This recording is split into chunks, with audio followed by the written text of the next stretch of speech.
इमरान खान साहब ने बड़ा सख्त मौक़िफ़ अपनाया है, क्या मोहरिकात हैं, आप लोगों का क्या मशवरा था? क्योंकि जिस किस्म की एक्सपर्ट पोस्ट की है उन्होंने या उनके नाम से जो की गई है, उससे नज़र ही आ रहा है कि महाज़राई में सिर्फ इजाफा होगा। जी बिल्कुल, कल मुलाकात हुई बानी पीटीआई से, और उन्होंने बड़ी डिटेल में अपनी डिस्कशन की, सियासी मामलात पे भी, कानूनी मामलात पे भी, अपने जो हालात हैं उनके जेल में उसके ऊपर भी। जी कुछ चीज़ें तो सामने आ गई हैं। एक तो उन्होंने ये बड़े जो क्लियरली बताया कि आपने बाय इलेक्शंस जो हो रहे हैं उनमें हिस्सा नहीं लेना, और उसकी वजह भी बताई। उन्होंने ये कहा कि इसलिए हिस्सा नहीं लेना क्योंकि ये अगर आपने हिस्सा ले लिया तो जो डिस्क्वालिफिकेशन है उसको आप लेजिटिमेसी दे देंगे।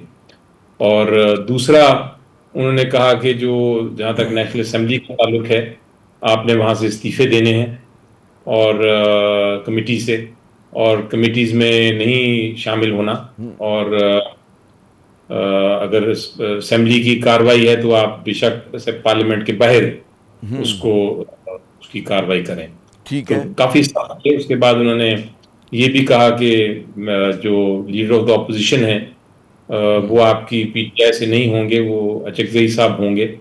और उसके बाद उन्होंने ये बताई कि अगर आपके पीटीआई के मैंने कोई नॉमिनेट किया किसी को, तो फिर वो उनके खिलाफ मुकदमे भी होंगे, उनको जेल भी भेजा जाएगा और उनको नाअहल भी करार दे दिया जाएगा। अच्छा, ये जो जो आपने लोग इक़दामात बताए, इस पे मैं हम आगे चल के बात करते हैं गुफ्तगू में। मेरा जो मैं चाहूँगा कि ज़रा सा फोकस इस चीज़ पे करें कि जो उनकी एक्स पोस्ट में एक्स की पोस्ट में जो उन्होंने कि जिस तरह से मतलब है कि फ़ौजी क़यादत को जो है मुतनाज़ा बनाने की कोशिश की है, उन पर बहुत ज़्यादा तनकीद की है, उससे नज़र ही आ रहा है कि ज़ाहिर है कि वो कहते हैं पॉइंट ऑफ रूबिकॉन आप क्रॉस कर रहे हैं, और उसके बाद जो है कि कोई और रास्ता रहता ही नहीं सिवाय इसके कि जी महाज़राई हो, और उसके बाद फिर जो एक कोशिशें हो रही थी कि फ़ाहम तफ़हीम हो जाए, कहीं से गुफ्तगू हो जाए, वो रास्ता बिल्कुल बंद कर दिया। तो इस आपके ख्याल में ये एक दुरुस्त रवैया है, और इसमें जो पीटीआई के जो इत्तेदाल पसंद लोग हैं उनके लिए कोई और रास्ता छोड़ा ही नहीं है, या तो टोटली वो महाज़राई की तरफ जाए, वो जो कहते हैं तवाज़ुन की बात, गुफ्तगू की बात, वो तो सारे दरवाजे बंद हो गए इसके बाद। उस पोस्ट से मुझे अंदाज़ा हो रहा है। जी मैंने इस पोस्ट से पहले भी मैंने गुफ्तगू की थी शायद आपके प्रोग्राम पे और मुख्तलिफ प्रोग्राम्स जी पे। तो मैंने बड़ा वाज़ेह तौर पे कहा था, और मैं वो दोहराता हूँ कि मेरी नज़र में इस वक्त जब हम बात कर रहे हैं किसी किस्म के मुज़ाकरात, किसी किस्म का डायलॉग, किसी किस्म की गुफ्तगू, उसका जो दरवाज़ा है वो बंद है। और इस वक्त सिर्फ और सिर्फ जो कॉन्फ्लिक्ट है उसी की तरफ हम जा रहे हैं। लेकिन मैंने ये भी साथ कहा, मैं दोबारा वो कहता हूँ आपको कि अगर माहौल ऐसा बनाती है हुकूमत, अगर वो आके सबको जो सियासी कैदी हैं उनको रिहा कर देती है और कहती है हम अपना मुज़ाकरात सीरियसली करना चाहते हैं, तो फिर वो दरवाजे शायद खुल भी सकते हैं मुस्तकबिल में। लेकिन क्योंकि मुस्तकबिल का किसी को पता नहीं होता, लेकिन उसके लिए माहौल पहले हुकूमत को बनाना पड़ेगा, फिर हम देखेंगे।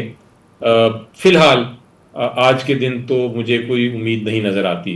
मुझे ना हुकूमत की तरफ से कोई नज़र आती है उम्मीद, ना कोई हमारी साइड से कोई इस वक्त अच्छा, जब ठीक ऐसा। है आप लोगों ने सियासी आंच बढ़ा दी, इमरान खान साहब ने फैसला किया कि नहीं जनाब अब तो मतलब है ना बातचीत होगी, अब हम सख्त अल्फाज, सख्त ज़बान, सख्त जो है मौक़िफ़ अपनाएंगे, लेकिन ज़ाहिर है कि उसकी कीमत भी होती है, और वो कीमत आपको नज़र आ रहा है कि इस बात का खदशा है कि जी मज़ीद जो है तहरीक इंसाफ के लिए मैदान सियासत पहले ही बहुत तंग कर दिया गया है। शिकायत करते हैं कि जी बहुत जबर है, बहुत मुश्किल है, तो मज़ीद उन मुश्किलात में और जबर में इजाफा हो सकता है। जी अब मेरा ख्याल है ऑलरेडी 2 साल से बानी चेयरमैन जो हैं वो पीटीआई के वो जेल में हैं। हमारे जो सियासी कायदीन हैं, पॉलिटिकल लीडर्स हैं, वो भी जेल में हैं, वर्कर्स भी जेल में हैं, लोगों के घरों में अटैक्स भी हो रहे हैं, किसी किस्म का एहतजाज की इजाज़त नहीं है। और अब तो एक ठोक के हिसाब से सज़ाओं की बारिशें भी हो गई हैं। तो मेरा ख्याल है इससे ज़्यादा क्या अब आप एक्सपेक्ट कर सकते हैं। ये सज़ाएं होती रहेंगी, हम भी कायम हैं, और हमने कॉल किया कि हम कौम की आवाज़ बनी रहेंगे, और अपनी मेहनत अच्छा, करते रहेंगे। इस बात का खदशा है कि ठीक है आप लोग कह रहे हैं कि तैयार है, हर्चा बादाबाद जो होगा देखा जाएगा, लेकिन जाहिर है कि पार्टी में हर शख्स का एक अपना बॉइलिंग पॉइंट होता है। इस बात का खदशा है कि बहुत सारे लोग जो हैं दिल हार बैठेंगे, वो सख्तियाँ नहीं झेल सकते, क्योंकि हमने देखा तहरीक इंसाफ पे जब शुरू में क्रैकडाउन हुआ था तो बड़े बड़े आपके नामवर जो लोग थे, शीरी मदारी हुई, असद उमर हुए, फवाद साहब हुए, इमरान हुए, यहाँ पे जो है हमारे गवर्नर हुआ करते थे इमरान इस्माइल साहब, ये सारे के सारे लोग एकदम गायब हो गए। तो अगर जबर बढ़ता है तो फिर खड़ा रहना भी मुश्किल होता है। लीजा साहब, खदशा है कि मजीद लोग टूट सकते हैं? ये देखिए, वो खदशा तो हर वक्त रहेगा, लेकिन मेरी अपनी ज़ाती राय ये है कि जिन लोगों ने ऑलरेडी 2 साल की बहुत सख्त किस्म की सजाएं बर्दाश्त कर ली हैं, इनको सजाएं कहूँगा मैं, और उनके कारोबार भी ख़त्म हुए हैं, उनकी फैमिलीज भी मुश्किलात का सामना कर रही हैं, तो ये सारे इसके बावजूद वो खड़े हैं इमरान खान साहब के नज़रिए के साथ और उनके साथ खड़े हैं। तो मेरा ख्याल है अब उनको तोड़ना बड़ा मुश्किल होगा। लेकिन जिस तरह आपने कहा, वो कह तो नहीं मैं सकता, हर एक का अपना अपना एक थ्रेशोल्ड होता है, एक लिमिट होता है, लेकिन मुझे उम्मीद यही है कि जिस तरह 2 साल से सारे खड़े हैं वो खड़े ही रहेंगे। दुरुस्त। अच्छा, एक और बात, अब हम आते हैं कि जो आप लोगों ने फैसला किया सबसे पहले ज़िमनी इंतखाबात का। अब एक बहुत सारे लोग ये कहते हैं, मतलब है कि डेविल्स एडवोकेट अगर आप मुझे बनने की इजाज़त दें, कि जी मतलब है आप मैदान खुला छोड़ रहे हैं। अब लग ये रहा था कि नून लीग और पीपल्स पार्टी इतने दबाव में कि उन्होंने कहा जी हम साथ मिल के इंतखाबात में हिस्सा लेंगे, ज़िमनी इंतखाबात में, लेकिन जब आप लड़ेंगे ही नहीं तो आप कहते हैं ना प्लेट में रख के नहीं दे रहे उनको ये नशिस्तें। देखें, हर फैसले का कोई प्लस पॉइंट होता है, कोई माइनस पॉइंट होता है, प्रोज कॉन्स होते हैं, फायदे होते हैं, नुकसान होते हैं। तो ये आपकी जो आपने बात की कि मैदान नहीं छोड़ना चाहिए, और आपने उसके साथ और भी कई फायदे हैं इलेक्शन लड़ने के, वो अपनी जगह। दूसरी तरफ ये भी एक आर्गुमेंट है, एक बहस है कि आप लेजिटिमेसी दे देंगे डिस्क्वालिफिकेशन को, जो नाअहलिया की है हमारे लीडर्स की, चूंकि सीट उस गैर कानूनी नाअहली की वजह से खाली हुई है, तो उस किस्म के इलेक्शन में हिस्सा लेने से आप उस नाअहली को लेजिटिमेट कर देंगे। तो ये भी एक बहस है। तो सारी बहस हुई थी, खान साहब के सामने ये सारे पॉइंट्स रखे गए थे, और जिसपे कोई घंटा 1.5 घंटा बहस होती रही, कल डिस्कशन होती रही। वो बाद में आप लोगों की उसकी जो है सियासी कमेटी का भी इजलास हुआ गुज़िश्ता रात को, तो पार्टी यकसू हो गई इन मामलात के ऊपर कि यही करना है। तमाम लोग एक इत्तेफाक राय है, तमाम पार्लियामेंटेरियन, सियासी कमेटी, जो आपके और लोग हैं। जी जी, जैसा मैंने कहा कि उसके बाद ये जब फैसला हो गया, तो उस पॉलिटिकल कमेटी में जब मामला गया तो वो तो गिवन था, वो तो एक एक्सेप्टेबल चीज थी, और उसमें कोई गुंजाइश नहीं थी कि अगर खान साहब ने कुछ इंस्ट्रक्शंस दे दी हैं तो फिर पॉलिटिकल कमेटी ने उसमें भरपूर तरीके से उसको करना है। तो मेरी नज़र में अब ये फायदा या नुकसान होना था या नहीं होना था, वो अब गुजर गई बात, अब एक फैसला हो गया है, तो अब सारे उस पर यकजा हैं। और ये जो पार्लिमानी कमेटीज हैं उनसे भी निकलने का जो फैसला है, तो उसमें भी मतलब है फिर वही मैं आर्ग्यू करूंगा कि बिल्कुल केक वॉक दे दिया आपने हुकूमत को कि बहस मुबाहिसा ना हो, जो चाहे वो कर डालें, क्योंकि लोग कहते हैं जी बड़ा मतलब जान होती है पार्लिमानी निज़ाम की ये कमेटीज जो होती हैं। जी, कमेटीज वाला भी जो इशू था, उसमें नेशनल असेंबली की जो कमेटी की रेजिग्नेशन हुई, उस पर भी डिस्कशन हुई। कमेटी का मकसद ये होता है कि आप एक तो जो हुकूमत है उसके ऊपर पूरी तरह अपना काबू रखें और उनको उनके आवाज़ उठा सकें, और दूसरा आवाम की भी मदद करें। लेकिन जो नेशनल असेंबली की कमेटीज थी हमारी, उसमें जब हम रूलिंग्स देते थे हमारे चेयरमैन पीपल, तो वो किसी किस्म की उस पर इम्प्लीमेंटेशन नहीं होती थी, उस पर किसी किस्म की कार्रवाई नहीं होती थी। तो प्रोटेस्ट के वो बिल्कुल ही बेकार किस्म की कमेटीज हो गई हैं।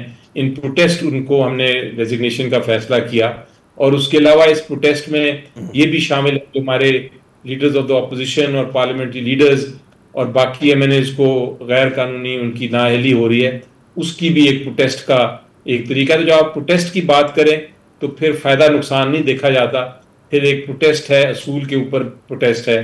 तो मेरा ख्याल वो है ठीक आप है कि उसको आप लोगों ने मज़ाहमत का रास्ता चुन लिया, लेकिन हम देख रहे हैं कि मज़ाहमत में भी लग ये रहा है कि तहरीक इंसाफ सस्टेन तरीके से तसलसल के साथ जो है वो एहतजाजी सियासत नहीं कर पा रही है। आप लोग एक रोज़ा एहतजाज करते हैं, उसके बाद फिर ज़ाहिर है कि थकावट आ जाती है, मुश्किलात इतनी है कि फिर अगले रोज़ नहीं हो पाता। तो तहरीकों में तो ये होता है कि अगर तहरीक है तो फिर रोज़ एहतजाज होता है। आप लोग उस पोजीशन में लग नहीं रहा कि PTI है उस पोजीशन में। ये देखें, एहतजाज अपनी जगह, वो उसमें आपको पता है कि जब एहतजाज आप करने जाते हैं बिलखुसूस पंजाब में, तो यहाँ तो पॉसिबल ही नहीं रहता। इतनी तकालीफ बर्दाश्त करनी पड़ती हैं और इतनी एक तरह से दहशत गर्दी होती है हुकूमत की तरफ से एक सियासी जमात के कारकुनों पे कि वो हमारी एहतजाज की जो ताकत है उसको कमज़ोर कर देती है।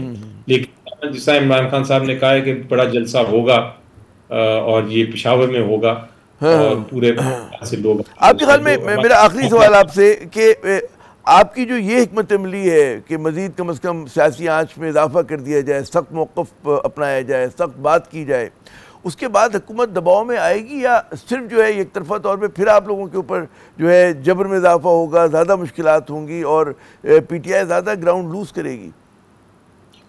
देखें, हुकूमत ने तो अपना जबर करना ही है, तशद्दुद करना ही है, वो तो मेरा ख्याल है उनका सर्वाइवल ही इसी पे है।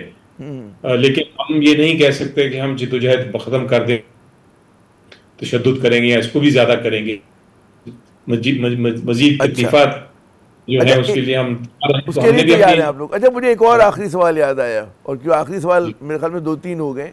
वो आखिरी सवाल ये कि सलमान अकरम राजा साहब का इस्तीफ़ा जो है वो एक मिस्ट्री बना हुआ है। वो एकदम जलाल में आके इस्तीफ़ा दे देते हैं, फिर वो उनको मना लिया जाता है। क्या वजह है?